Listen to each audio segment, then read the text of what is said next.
નમસ્તે વિદ્યાર્થી મિત્રો. સબ્જેક્ટ ઇંગ્લિશ સ્ટાન્ડર્ડ 10માં હું આપનું સ્વાગત કરું છું. તો મિત્રો, આપણે યુનિટ 6માં પહેલા ભાગમાં હેલન કેલરના જીવનની શરૂઆત જોઈ હતી, કે જેમાં તેમણે એક શિક્ષક મિસ સુલેવાન આવ્યા અને તેમને ઉત્તમ કક્ષાનું શિક્ષણ આપ્યું, એટલે કે ફિંગર મૂવમેન્ટથી એમને પોતાના અભ્યાસની શરૂઆત કરાવી. તો આપણે આજે એ જ વાતને આગળ વધારવાની છે. એમાં આપણે છેલ્લે જોયું હતું કે now everything around me was full of life, love and joy. મારી આજુબાજુમાં હવે બધું જ જીવંત, પ્રેમાળ અને આનંદથી ભરેલું જીવન બની ગયું હતું. તો આ એના જીવનના પ્રથમ તબક્કાની વાત છે. હવે વાત આવે છે સેકન્ડ સ્ટેજ, એટલે કે બીજા તબક્કાની. The second stage of learning, બીજો તબક્કો ઓફ લર્નિંગ, અભ્યાસનો, વોઝ મોર ડિફિકલ્ટ, એ વધારે મુશ્કેલ હતો. મોર એટલે વધારે, ડિફિકલ્ટ એટલે મુશ્કેલ. તો બીજો તબક્કો ઓફ લર્નિંગ, અભ્યાસનો, વોઝ મોર ડિફિકલ્ટ, ખૂબ જ મુશ્કેલ હતો. It was also based on the sense of touch, તેમાં પણ આધાર હતો. બેઝડ, તેમાં પણ આધાર હતો સેન્સ ઓફ ટચ, એટલે કે સ્પર્શતાના અનુભવનો. સેન્સ એટલે અનુભવ અને ટચ એટલે સ્પર્શ. તો એ પણ આધારિત હતો ધ સેન્સ ઓફ ટચ, સ્પર્શતાના અનુભવ ઉપરનો. Miss Sullivan wood speak a word, miss Sullivan છે એ શબ્દ બોલતા. And ask me to touch Har lips, અને કહેતા મને ટુ ટચ હર લિપ્સ, તેના હોઠને સ્પર્શ કરવાનું. એન્ડ થ્રોટ, અને પછી ગળામાંથી બોલતા. થ્રોટ એટલે ગળું, અને પછી ગળામાંથી બોલતા સ્લોલી, ધીમેથી. આઈ લર્ન્ટ ટુ સ્પીક, હું શીખી બોલતા. Through the movement of lips, કઈ પદ્ધતિ દ્વારા? તો કે મૂવમેન્ટ એટલે પદ્ધતિ, ઓફ ધ લિપ્સ, હોઠના હલનચલનની પદ્ધતિ દ્વારા. And the vibration of the throat, અને ગળાની ધ્રુજારી દ્વારા. આઈ લર્ન્ટ ટુ સ્પીક, મને બોલતા આવડ્યું. Through the movement of lips, હોઠના હલનચલન દ્વારા, એનું વાઇબ્રેશન અને ધ્રુજારી દ્વારા. ઓફ ધ થ્રોટ, ગળાની અંદર. When I uttered my first word, જ્યારે મેં અટર્ડ એટલે ઉચ્ચારણ કરવું, UTTERE, અટર્ડ એટલે ઉચ્ચારણ કરવું. તો અહીં ભૂતકાળ છે. When I uttered my first word, જ્યારે મેં ઉચ્ચાર્યો હતો મારો પહેલો શબ્દ. It gave me a boundless delight, તો એ શબ્દએ મને આપ્યો બાઉન્ડલેસ, અમર્યાદિત, ડિલાઇટ એટલે આનંદ. I uttered my first word, મેં ઉચ્ચારણ કર્યું મારા પહેલા શબ્દનું. It gave me boundless delight, તેણે મને અમર્યાદિત આનંદ આપ્યો. નાવ આઈ સ્ટાર્ટેડ, હવે મેં શરૂ કર્યું. ટોકિંગ, વાતો કરવાનું. વિથ માય ટોયસ, મારા રમકડા સાથે. સ્ટોન્સ, પથરાઓ સાથે. ટ્રીસ, વૃક્ષો સાથે. એન્ડ બર્ડ્સ, પક્ષીઓ સાથે. ઇન ધ ગાર્ડન, જે મારા બગીચામાં હતા. આઈ ફેલ્ટ અમેઝડ, મને અનુભવ થયો. અમેઝ એટલે આશ્ચર્ય, એન્ડ ડિલાઇટેડ અને આનંદનો. એઝ જ્યારે, my sister run to me, મારી બહેન દોડીને આવી મારી પાસે. વેન આઈ કોલ્ડ હર, તો આઈ ફેલ્ટ અમેઝડ, બેન બોલતા શીખી ગયા હતા થોડું થોડું. તો આઈ ફેલ્ટ અમેઝડ, મને આશ્ચર્ય થયું. એન્ડ ડિલાઇટેડ, મને આનંદ થયો. એઝ જ્યારે, માય સિસ્ટર મારી બહેન રન ટુ મી દોડીને મારી પાસે આવી. વેન આઈ કોલ્ડ હર, જ્યારે મેં તેને બોલાવી. એન્ડ માય ડોગ, અને મારો કૂતરો એટલે કે એનો જે પાળતો કૂતરો હતો એ ઓબે, માનવા લાગ્યો આદેશ. ઓબે એટલે માનવું, એ માનવા લાગ્યો માય કમાન્ડ્સ, મારા આદેશો. I was able to speak, મને બોલતા આવડી ગયું. I was able to speak, મને બોલતા આવડી ગયું. ઇટ વોઝ અ મિરેકલ, આ તો ચમત્કાર થયો. મિરેકલ, ચમત્કાર થવું. વેન આઈ સ્ટડીડ સિરિયસલી, જ્યારે હું અભ્યાસ કરતી ખૂબ ગંભીરતાપૂર્વક. It seem more like play, તો મને લાગતું કે મોર લાઈક પ્લે, આ તો રમવા જેવું છે. ધેન વર્ક, કોઈ કાર્ય કરતા. આઈ સ્ટડીડ સિરિયસલી, હું સ્ટડી કરતી. સ્ટડી એટલે અભ્યાસ, અને સિરિયસલી એટલે ગંભીરતાથી. જ્યારે હું ગંભીરતાથી અભ્યાસ કરતી. ઇટ સીમ, તો મને લાગતું. મોર લાઈક પ્લે, ખૂબ જ રમત જેવું. ધેન વર્ક, કોઈ કામ કરતા.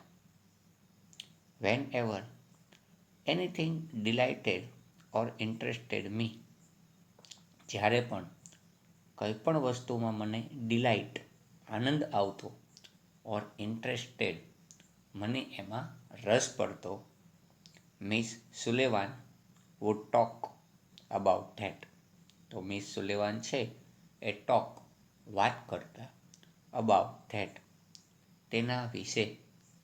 એઝ ઇફ જાણે કે.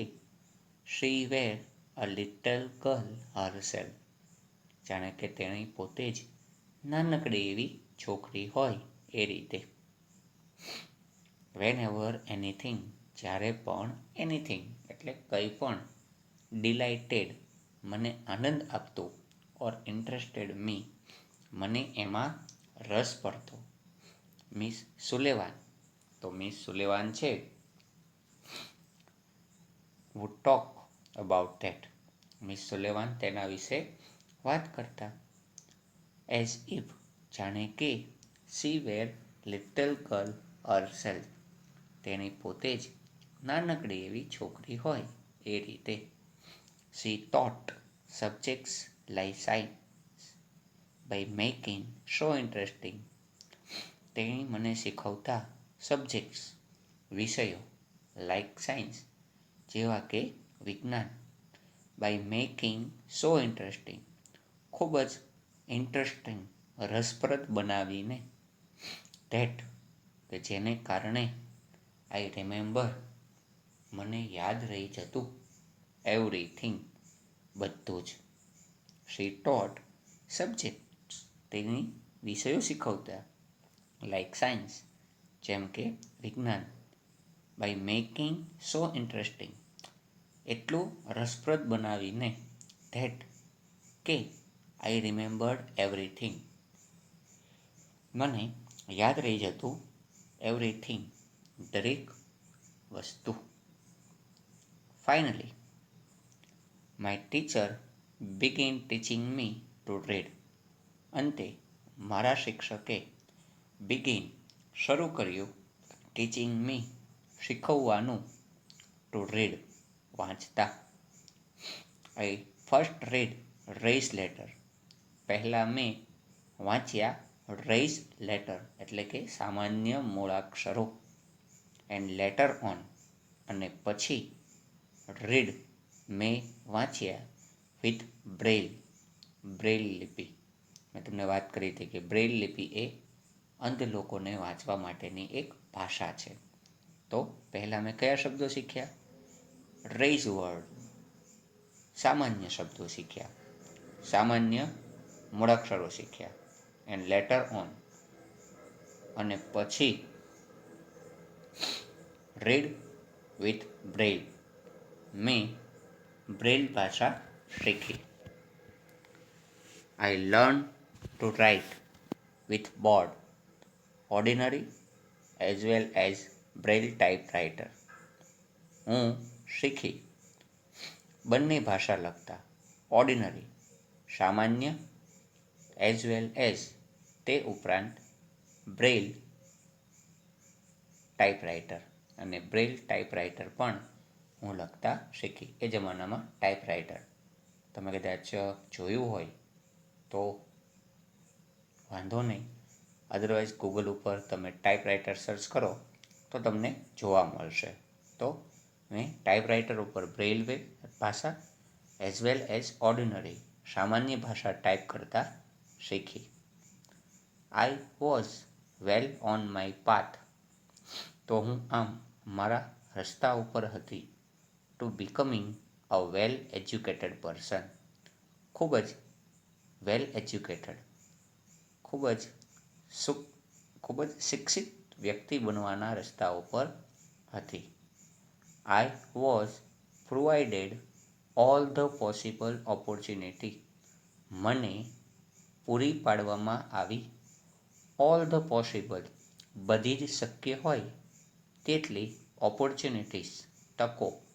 પ્રોવાઇડ એટલે પૂરું પાડવું, પોસિબલ એટલે શક્ય અને ઓપોર્ચ્યુનિટીઝ એટલે તકો.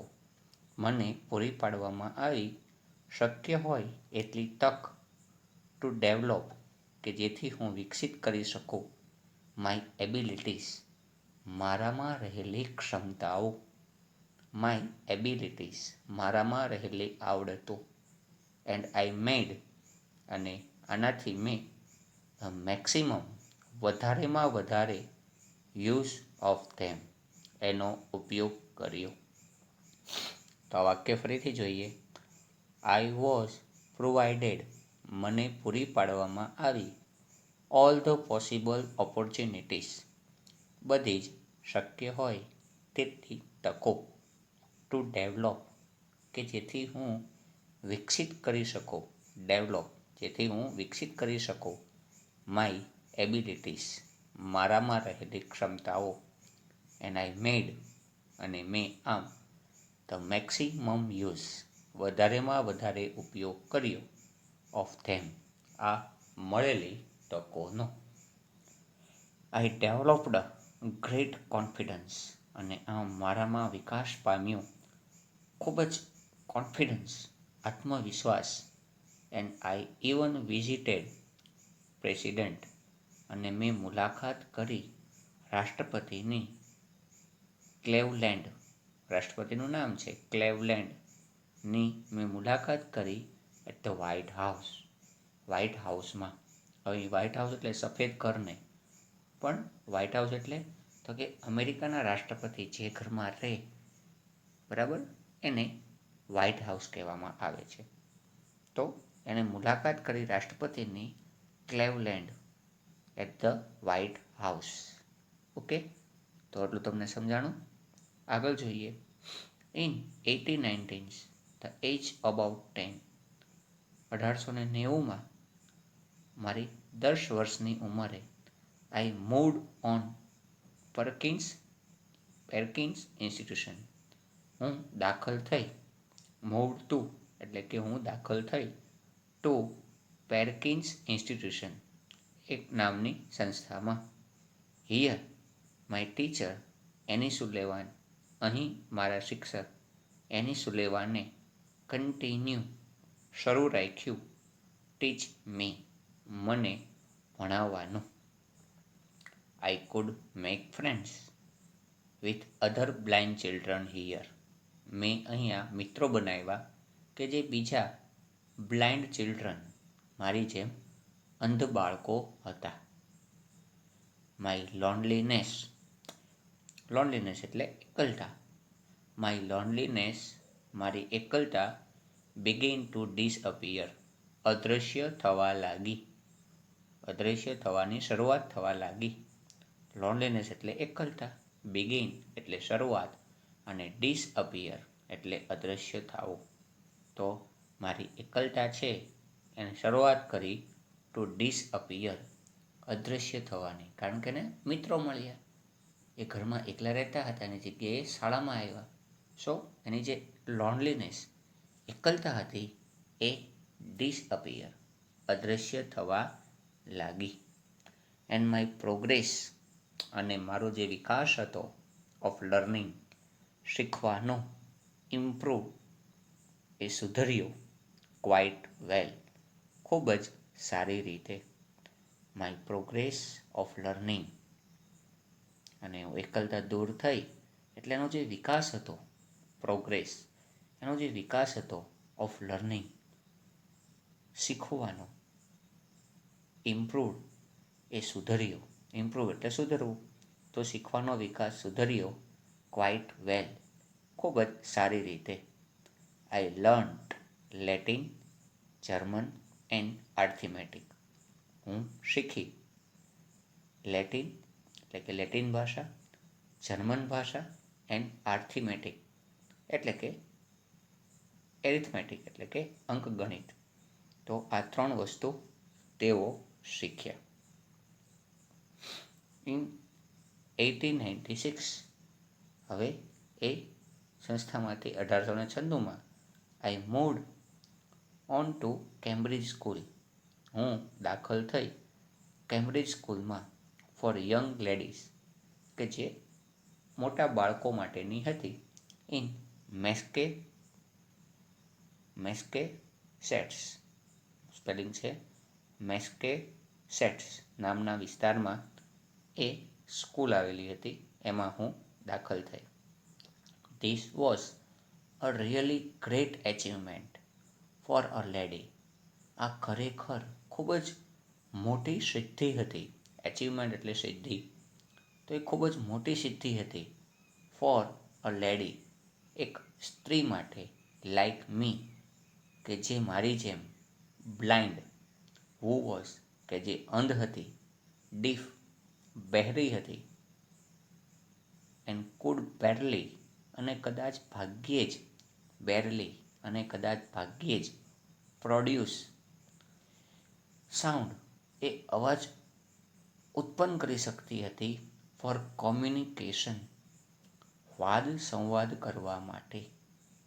ફરીથી જોજો.